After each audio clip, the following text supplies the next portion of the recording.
Let's talk about this continued battle over documents about Donald Trump's actions leading up to and during the January 6th, 2021 attempted insurrection, also known as the Trump riots. Donald Trump is panicking about the fact that documents may soon be released outlining his activity on and leading up to January 6th. Bess Levin has a great article in Vanity Fair called "Trump Sounds Pretty Panicked About Congress Finding Out Exactly What He Was Up To on January 6th. Let's take a look at what she writes, and you can find this article in the description for today's YouTube clip. As you've no doubt heard by now, Donald Trump is extremely unhappy about the work being performed by the House committee investigating the January 6th attack on the Capitol, presumably because he knows that what they will find will make him look even worse than he already does, which is saying a lot, given he already looks like a guy who tried to overthrow the government because his parents never hugged him as a child. Unfortunately for Trump, Joe Biden thinks it's actually very important for Congress to have access to the information it has requested concerning the days surrounding the insurrection, and earlier this month rejected his predecessor's claims of executive privilege over the documents in question. Yes, Donald Trump, through lawyers, has tried to assert executive privilege so that these documents are not released. That has so far been rejected. So now, instead of letting the investigation unfold like an innocent person with nothing to hide would, Trump has instead sicked his lawyers on the government. Per the New York Times, former President Trump sued Congress and the National Archives Monday, seeking to block the disclosure of White House files related to his actions and communications surrounding the January 6th Capitol riot. This is a panicked man. This is not how an innocent person behaves, which has been a trend with Trump. In a 26-page complaint, a lawyer for Trump argued the materials must remain secret as a matter of executive privilege. He said the Constitution gives Trump the right to demand their confidentiality, even though he's no longer in office, and even though Biden has refused to assert executive privilege over them. The lawsuit touches off what is likely to be a major legal battle between Trump and the House committee, etc. Bess Levin goes on to write, in what is now basically boilerplate language for Trump and his allies, his lawyer Jesse Binal claimed in the complaint that Biden is simply sucking up to liberal Democrats who want to see Trump, a noted saint who's never done anything wrong in his life, held accountable.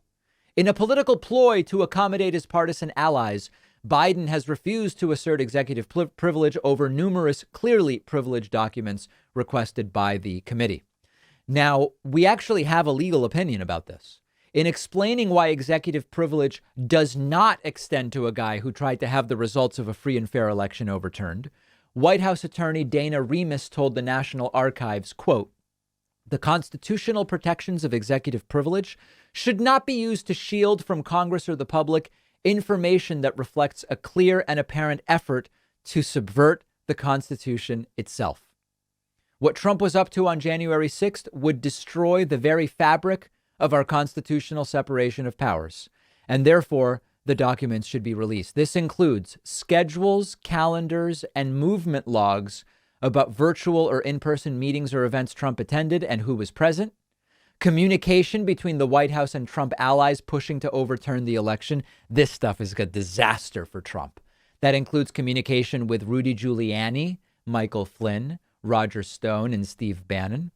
White House communications with Mike Lindell, known as Mike Pillow, who spent the last year spreading baseless conspiracies, etc., etc.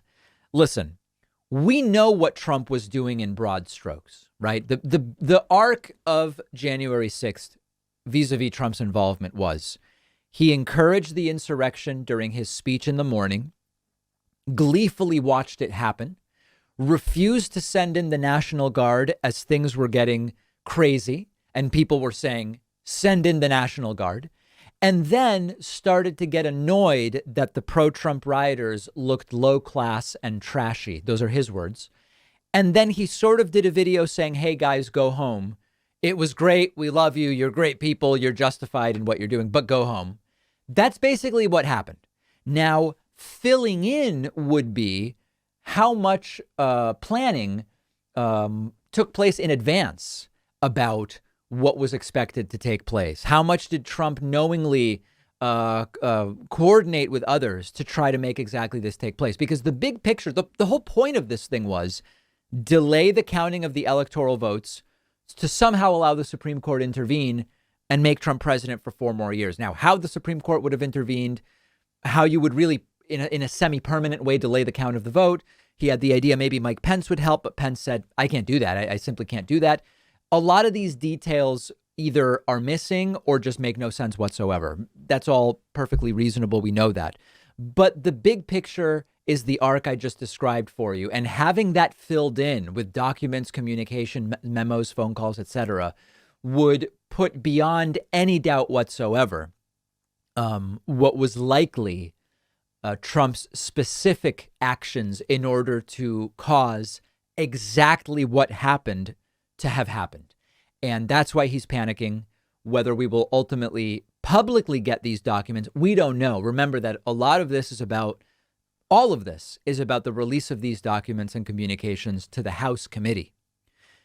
Would they leak if they got to the House committee? Maybe.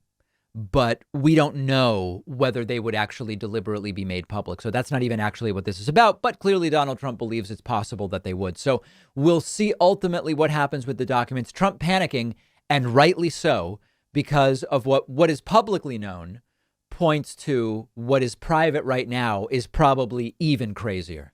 One of our sponsors is Cometeer Coffee, the world's first frozen coffee. I've been very impressed with the coffee I've had from Cometeer. Cometeer sources their beans from some of the world's best locally owned specialty roasters. And the Cometeer team has developed their own way of protecting the freshness and aroma of the coffee by taking its concentrated liquid form and flash freezing it so it keeps those original flavors and nuances. Cometeer comes to you frozen. You just add hot water. Or for iced coffee, you just melt it. You can use it to make a ton of different hot and cold coffee drinks. The way they lock in the flavor like this, you really can taste it. It tastes fresh. I've been getting a ton of enjoyment out of Cometeer. They've got a great variety of coffees. It's delicious. The way you make it is super convenient. And you'll get $20 off when you go to cometeer.com/Pacman. The link is underneath this video.